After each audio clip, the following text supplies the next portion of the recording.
Hey guys, thank you so much for being here today for the 5 day dream reset. I am so appreciative of you being here, but more than that, I'm proud of you. I'm proud of you for knowing that this is going to change your life, whether you're here on with me now live or watching the replay. I'm just super proud of you because we have done so much for other people in our lives. We have done things for our family, taken care of our family, raised our kids, our spouse, significant others, our jobs. We have put so much of ourselves into other people. Now we're raising our grandchildren.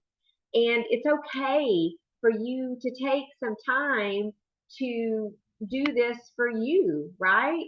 It's okay. In fact, it's necessary for you to do this with you, for you. So, welcome, Kathy. Thank you for being here. So, we just started, and I just want to say thank you for being here. Taking the time out of your schedule because I know you're busy. We're all busy, and it's important for us to take the time for us. And all these years of doing for other people and taking care of other people, and now we're raising our grandchildren. But even if you're not raising your grandchildren, you are still taking care of family because that's what we as women do. We take care of our family, we take care of our spouse, our significant other, bosses. I did that for a long time. And so it's good for us to take a little time for ourselves and reset. And so that's what this 5 day dream reset is all about. Now, yesterday, I talked with you guys about shifting your perspective on your life because it can be very easy for us to go down that rabbit hole of feeling sorry for ourselves and feeling like, what now? Why is this happening to me? It can be so easy to go down that negativity route, and it's very important to shift out of it, and you have control of that. Now, as I'm coaching you guys today, I want to be very clear on something. I am not an expert. I don't have any degrees. I have life experience. And my life experience has taught me that although it is great to have degrees in psychology and all the things that help us to improve our lives, it's not necessary. And you absolutely can shift your mindset. And the path to shifting is happiness and trust, trusting yourself and looking around and being happy, finding the things in life that make us happy. And that's kind of what we talked about yesterday. Today, we're going to take it a little bit further and we're going into relationships. We are going to be talking about how you can heal the relationships and why it's important. And it's important because we want to be here on this earth. When we have the time here on this earth to basically do what we want, right? God puts us here and we learn to trust him, but he gives us free reign to do what we want. And why do we want to be here and not be happy? So the biggest thing for me, and it's funny because my husband and I just had a conversation last night about this. Because raising grandkids is very difficult. It's beautiful. There's so much joy, and we love him so much, right? But it's difficult. And just last night, my husband was kind of having a hard time because he's, again, we're at the retirement stage in our life, and he did retire. He retired at the end of the year, but he did go back to work a few days a week this summer, starting this summer, because it's it's it's a necessity, right? In order for us to be able to survive, money is a real thing. We have to have that in order to pay bills and to, create a lifestyle that we want. And and that's what we were talking about last night. And I bring that up because he said to me, he said, I'm just so proud of you, Norma. Now you have to understand my husband too. Like this is like out of the ordinary for him. He said, I am so proud of you, Norma, because you get slapped around. Those are his words. You get slapped around a lot of people, and you just keep smiling, and you just take a deep breath, and you keep moving and going forward. And when he told me that, it made me feel really good because it's like I told him, it's a practice, it's a process. You don't just get up every day and live a la la la happy life. It's a choice. And I absolutely have my moments just like everybody else. But I really do work at staying positive. And for him to recognize that and share that with me last night, I was like, oh, he gets it, right? He gets it. And I even shared with him like it's a practice. You can learn it also. Now, that being said, we can't be the happiness police and force it on everyone, but we can be the example. So that's what we're going to be talking about today is relationships because they can be very difficult. Before I get into that, I do want to share a little bit about how we came to raise our grandson so that you understand. Those of you who are raising grandchildren, I know you get it because people look at us and they think, wow, how in the world are you raising a grandchild? But the thing is that's the beautiful part. The kind of crappy part, if you want to call it crappy, is why we're doing it, right? That's the really difficult part. And so that's why this today, talking about healing relationships, is so important. But how we came about to raise our grandson, um, May of 23, my husband and I are sitting outside watching a ball game. We had just started a home renovation. We were like 3 weeks into the renovation. So you can just imagine the house is ripped apart. And it was a full renovation. And yeah, the house was ripped apart. We were living in our bedroom and we had a little area set up in the dining room that we had like a little makeshift kitchen and we washed dishes in the bathroom sink. So that was our life at that time. And it was we didn't know at the time it was going to be our life for 18 months until it was done. But that's where we were the night that we got the knock on our door.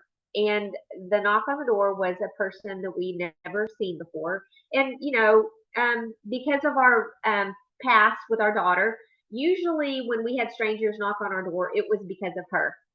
Can you relate to that if your child had some issues?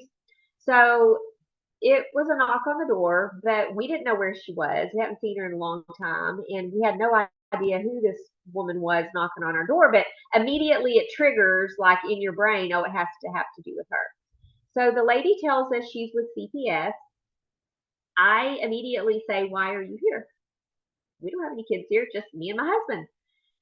My husband says, oh, she's pregnant. And I'm still thinking, what is he talking about? Like, what is she talking about? What is he talking about?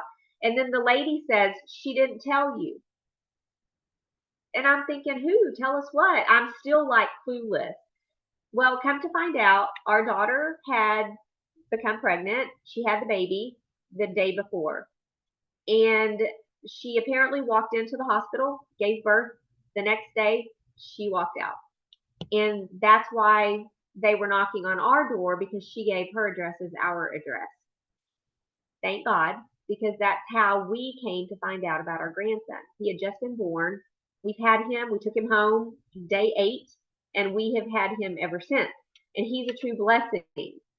But initially, I had my freak out time where I was like, what is going on? How are we going to raise a newborn? Our house is torn apart. I'm 57. At the time, I was 57 years old. We're getting close to retirement. That's out the window. Like, forget that. That was me. I was a mess.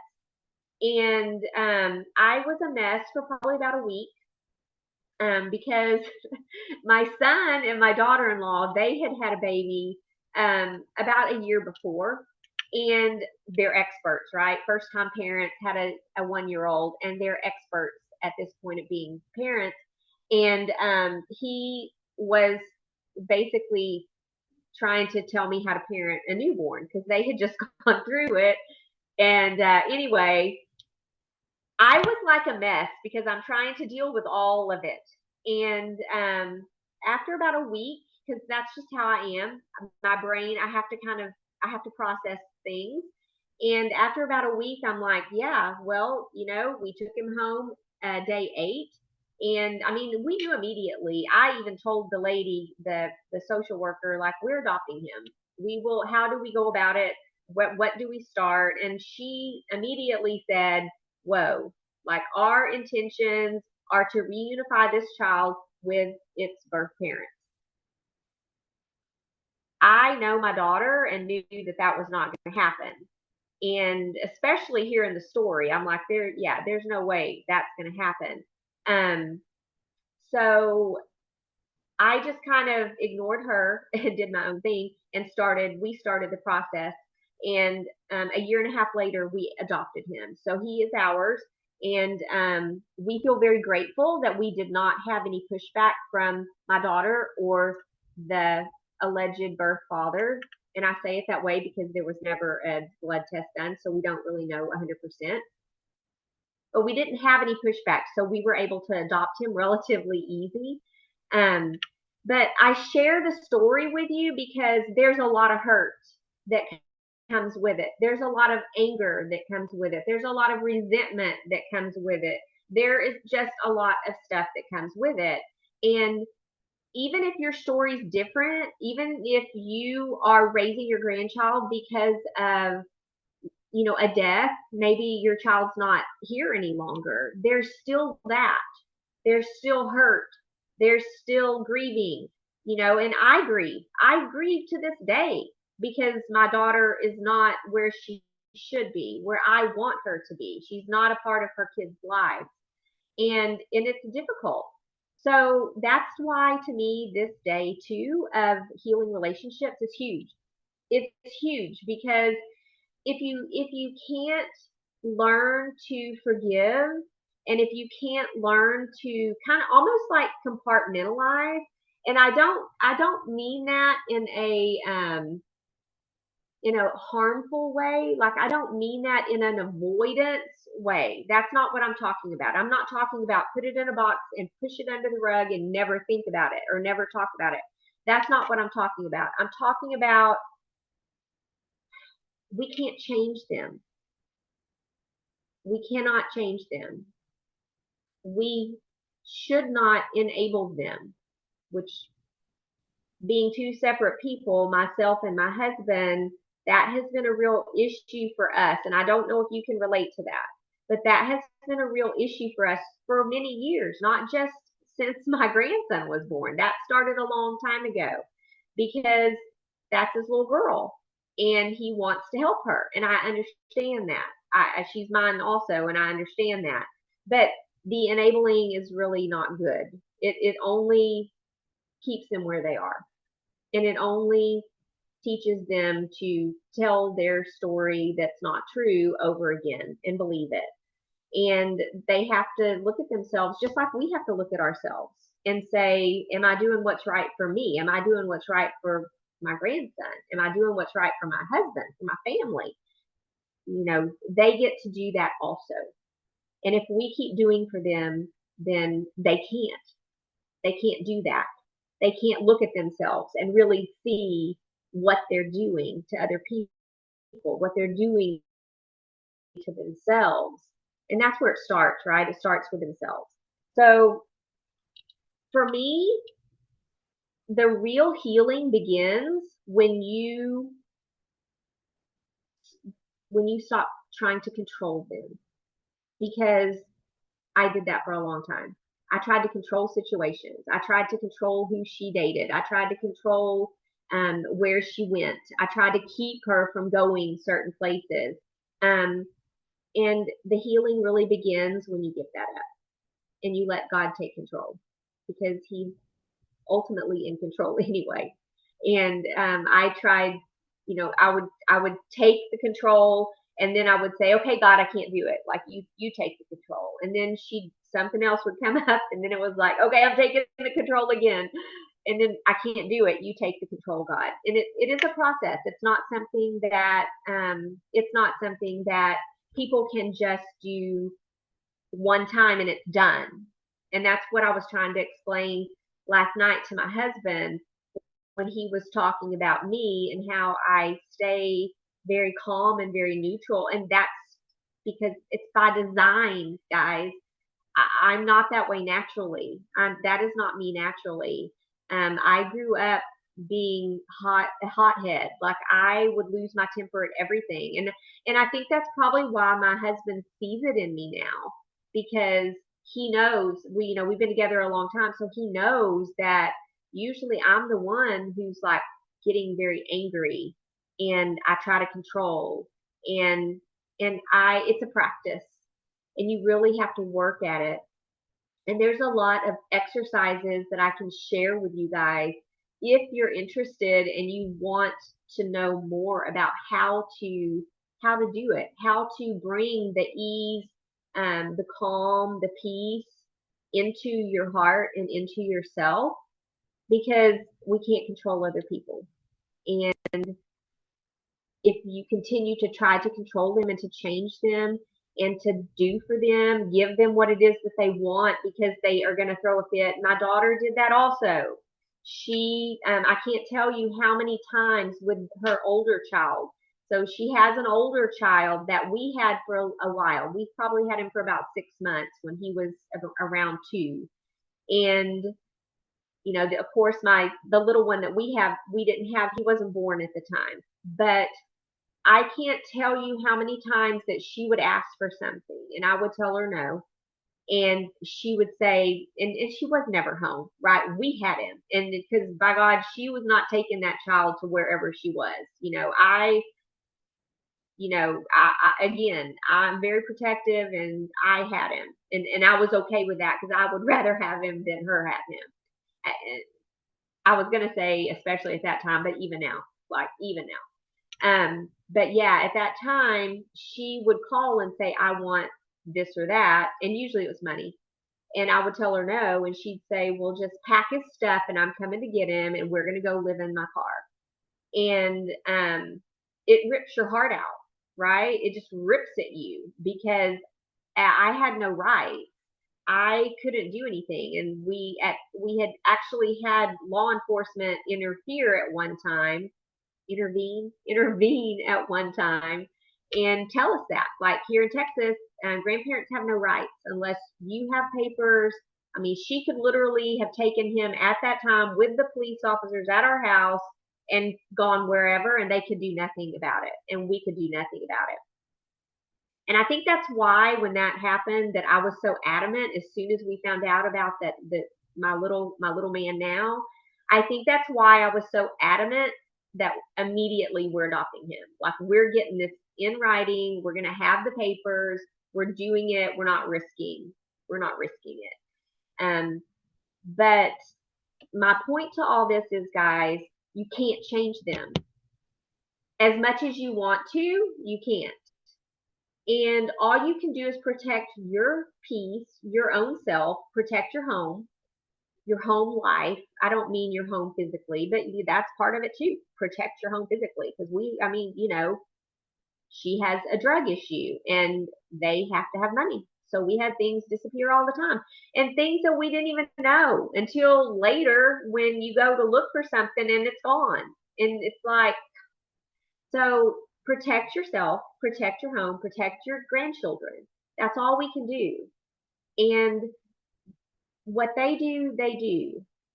But the mindset is huge. Living in peace and calm and trusting in yourself, trusting that God has us, trusting that there are other people out in the world who are looking out for you. They're looking out for her. That is something too, guys, that I learned through the years. I would have people approach me and say, yes, that they knew my daughter. They knew her. And I'm like, how? Oh, you know her? Like, I don't even know who you are. How do you know her? Well, they had run across her at some point and had helped her, either redirected her to like a shelter, redirected her to a church. Like, God does that for us, guys. He's looking out for us, and he will direct our lives. We just have to trust. So for me, the relationships are huge, because if you can't get to that healing point, then it's really difficult to be able to raise your grandchild or grandchildren, because a lot of you are raising multiple grandchildren.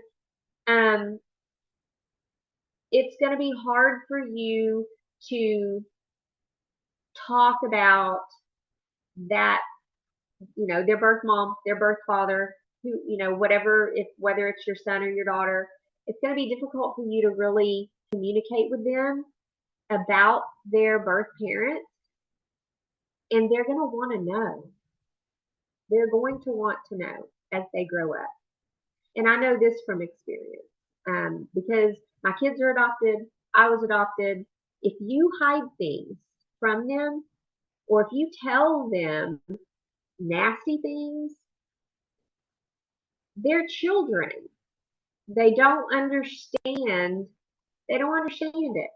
They will one day when they grow up and they become adults. They will understand, but they don't now as children.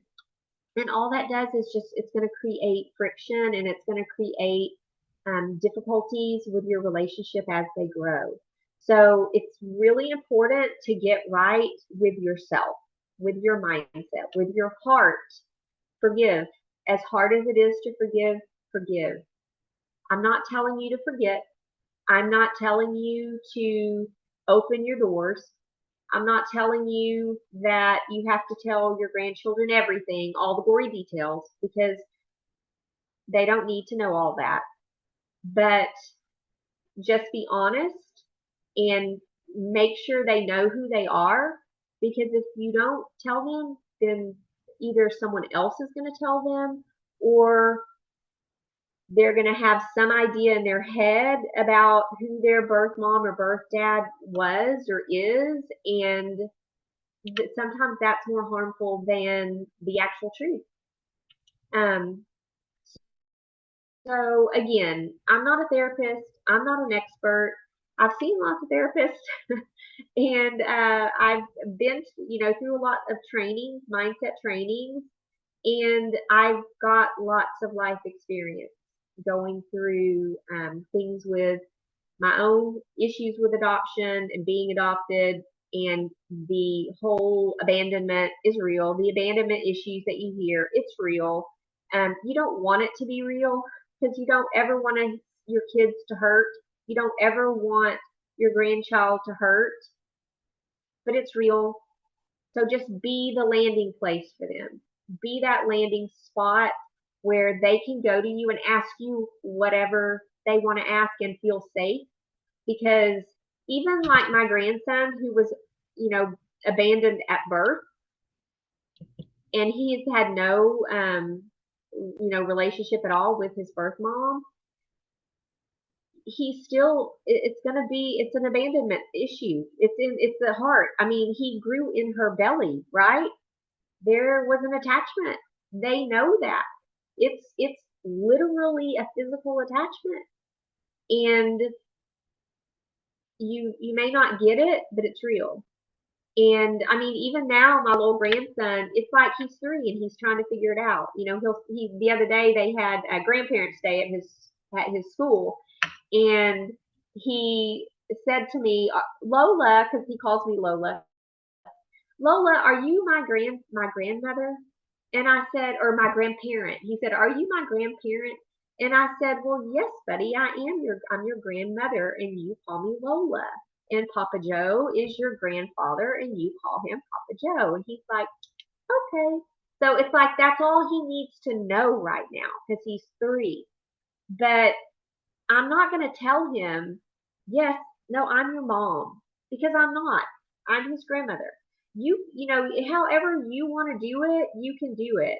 I'm going on my experience, and my experience for myself my experience with my kids, being honest with them is always the best way.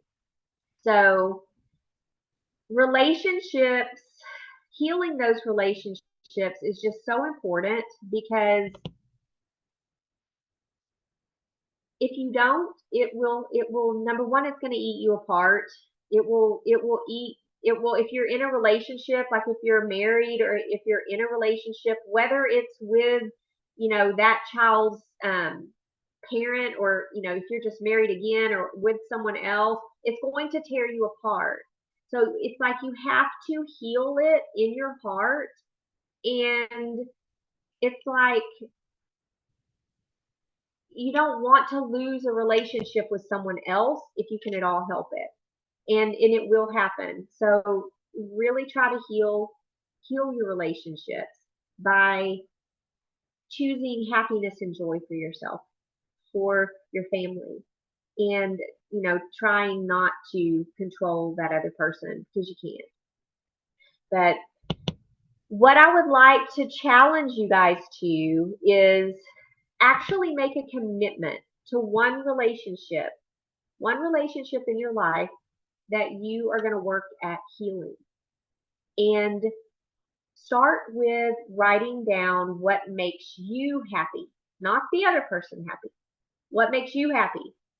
And when you make your list, it can be anything. It doesn't have to be big. It doesn't have to be like I love going to Paris. It doesn't have to be anything like that. It can be I love going for walks.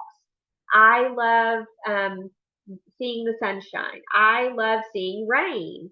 I love the beach. I love driving with my windows down and blaring music. I mean, it can be anything. I love walking my dog. Just write down what it is that makes you happy. Make the list and look at it.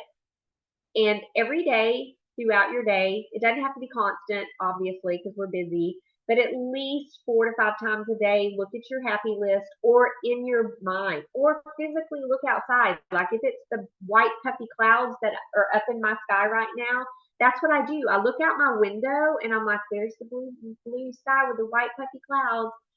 Because I get all in my head and I'm busy and I'm like, okay, there's the blue sky and the white puffy clouds. Or walk outside and go for your walk your dog, whatever it is that makes you happy.